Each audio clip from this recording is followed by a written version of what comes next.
20 से 22 बच्चे करीब जो सुसाइड कर गए थे। तो अब आप देख लीजिए जंतर मंतर से कितनी दूरी पे हमारी पार्लियामेंट है। तो क्या सरकार की तरफ से कोई वहां जाके बच्चों की बात नहीं सुन सकता था? इससे पता लगता है कि बिल्कुल ये लोग उन बच्चों की जानों की कोई वैल्यू नहीं कर रहे जो 20-22 बच्चों ने आत्महत्या कर ली। देखिए, सरकार तो हमेशा वही होती है जो झुक के काम करे, ना कि अड़के। जब लोग विपक्ष में होते हैं तब तो पूरा झुक के काम करते हैं, और जब सरकार में आ जाते हैं या ओहदों पे आ जाते हैं तो विनम्रता भूल जाते हैं। किसान आंदोलन के समय सरकार को झुकना पड़ा था। मुझे पूरी उम्मीद है कि हमारी नौजवान पीढ़ी भी, जो इनका तानाशाह रुख है, पर पता नहीं पब्लिक हेल्थ डिपार्टमेंट का काम करने का कोई तरीका बिल्कुल ही ठीक नहीं है।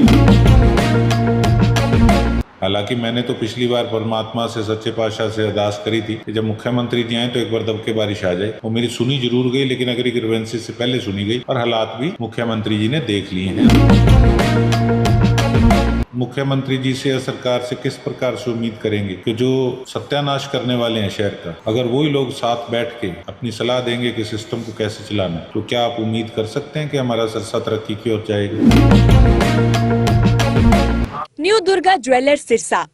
खारिया वाले प्रभुजी सोनी व पीली मंदोरी वाले सज्जन सोनी का भारत सरकार द्वारा मान्यता प्राप्त मशहूर hallmark jewellery showroom new Durga jewellers, Parshuram Chowk, Sirsa. अधिक जानकारी के लिए संपर्क करें 9813932001 या 9466697217। रेगुलर चलता रहता है। इन दिनों पानी की ज़्यादा समस्याएं आ रही हैं, पर पता नहीं पब्लिक हेल्थ डिपार्टमेंट का काम करने का कोई तरीका बिल्कुल ही ठीक नहीं है। हमने भी सारी डिटेल जो है वो कलेक्ट करी है पूरी शहर की।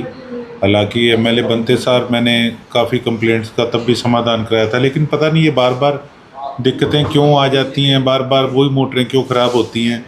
बड़ी ज़्यादा किल्लत है, या तो ठेकेदार बिल्कुल घटिया काम कर रहे हैं, और कुछ पब्लिक हेल्थ वाले कहते हैं कि स्टाफ भी इनके पास पर्याप्त नहीं, पहले कहते थे जेई नहीं है। तो दिक्कतें काफ़ी है। इस चीज़ का तो देखो जवाब जो है अब सरकार से और इनके अफसरों से मांगने का काम करूँगा, और जब तक ये काम सारे सिरे नहीं चढ़ते तब तक हम अपनी तरफ से अपने प्रयास जारी रखेंगे, और अगर इन्होंने ढंग से काम ना किया तो फिर उस पर हम प्रदर्शन का रुख भी जो है वो अपनाएंगे। 20 से 22 बच्चे करीब जो सुसाइड कर गए थे। तो अब आप देख लीजिए जंतर मंतर से कितनी दूरी पे हमारी पार्लियामेंट है। तो क्या सरकार की तरफ से कोई वहाँ जाके बच्चों की बात नहीं सुन सकता था? अगर सोनम जी वहाँ भूख हड़ताल पे बैठे थे, तो एक समय था कि जब सोनम जी के पिताजी जब भूख हड़ताल पे यहाँ लेह लद्दाख बैठे थे, तो उस समय की प्रधानमंत्री जी इंदिरा गांधी जी खुद उनकी भूख हड़ताल ख़त्म कराने के लिए लेह लद्दाख गई थी। तो इतने भी क्या ये सरकार घमंड में चूर होगी कि 5 मिनट का रास्ता भी नहीं और वहाँ जाके उनकी भूख हड़ताल समाप्त कराती, और जो भी पेपर लीक हुआ है नीट का उस पर इंक्वायरी बिठाती। और अगर इससे पता लगता है कि बिल्कुल ये लोग उन बच्चों की जानों की कोई वैल्यू नहीं कर रहे जो 20-22 बच्चों ने आत्महत्या कर ली।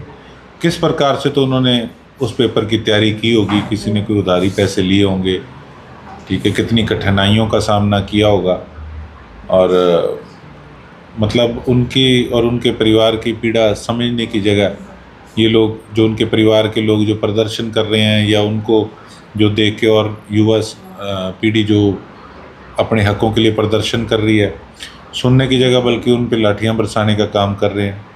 तो अति निंदनीय जो कार्य है वो इस सरकार द्वारा किया जा रहा है। देखिए, सरकार तो हमेशा वही होती है जो झुक के काम करे, ना कि अड़के।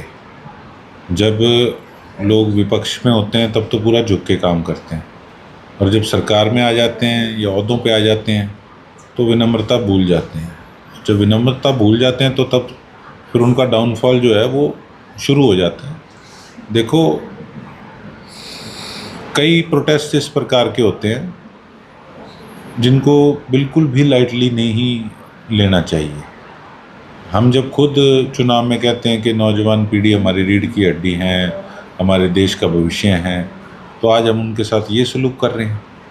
तो भूले मत कि यही नौजवान पीढ़ी देश को आगे दिशा दिलाने वाली है, और अगर आप इस प्रकार से उन पे जुल्म ढाएंगे तो फिर आने वाला समय इनकी सरकार, इनकी पार्टी के लिए जो है वो मैं समझता हूँ कि इनका भविष्य जो है वो अंधकार में होगा। किन किन को कब कब रोकेंगे ये लोग? पहले किसानों को रोकने का इन्होंने प्रयास किया तो क्या रोक लिया? अब छात्रों को रोकने का प्रयास कर रहे हैं, तो कहाँ छात्र रुकते हैं? एक बार जब चल पड़े तो फिर पीछे देखने का हिसाब किताब मुझे तो किसी प्रकार से लगता नहीं, बल्कि जैसे तब किसान आंदोलन के समय सरकार को झुकना पड़ा था, तो मुझे पूरी उम्मीद है कि हमारी नौजवान पीढ़ी भी जो इनका तानाशाह रुख है इसको तोड़ने का और इस सरकार को झुकाने का काम करेगी। मैं एक ही अपील करना चाहूँगा मुख्यमंत्री जी से कि मुख्यमंत्री जी, आप सिरसा ग्रीवेंसेस के चेयरमैन बने हैं, हमें आपसे बहुत उम्मीद है। बाकी मुद्दों को छोड़ के अगर आप एक साल के अंदर सिरसा के कई अफसर जो कि बिल्कुल काम करने के ट्रैक से उतर चुके हैं, हालांकि मैंने तो पिछली बार परमात्मा से, सच्चे पातशाह से अरदास करी थी कि जब मुख्यमंत्री जी आएँ तो एक बार दबके बारिश आ जाए। वो मेरी सुनी जरूर गई, लेकिन अगर ग्रीवेंसेस से पहले सुनी गई, और हालात भी मुख्यमंत्री जी ने देख लिए हैं, और अभी हमें यही उम्मीद है कि इस पे सख्त एक्शन लेंगे। बाकी चीज़ें पॉलिटिकली रोप प्रत्यारोप चलते रहते हैं, लेकिन मुख्यमंत्री जी ये अच्छा होगा कि आप अगर हमारे सिरसा के विकास की तरफ देखें और जो यहाँ कमियाँ उनको दूर करने का काम करें। मैं वही आपको कहना चाहता था, आपने अपने प्रश्न का उत्तर खुद ही दे दिया कि आप मुख्यमंत्री जी से या सरकार से किस प्रकार से उम्मीद करेंगे कि जो सत्यानाश करने वाले हैं शहर का, अगर वही लोग साथ बैठ के अपनी सलाह देंगे कि सिस्टम को कैसे चलाना है, तो क्या आप उम्मीद कर सकते हैं कि हमारा सिरसा तरक्की की ओर जाएगा? देखिए, हमारी कांग्रेस पार्टी, हमारे नेता राहुल गांधी जी किस प्रकार से डटे हुए हैं दिल्ली में, और पूरी हमारी पार्टी के सभी कर्मठ कार्यकर्ता अपनी तरफ से पूरा अपना जोर लगा रहे हैं छात्रों के लिए।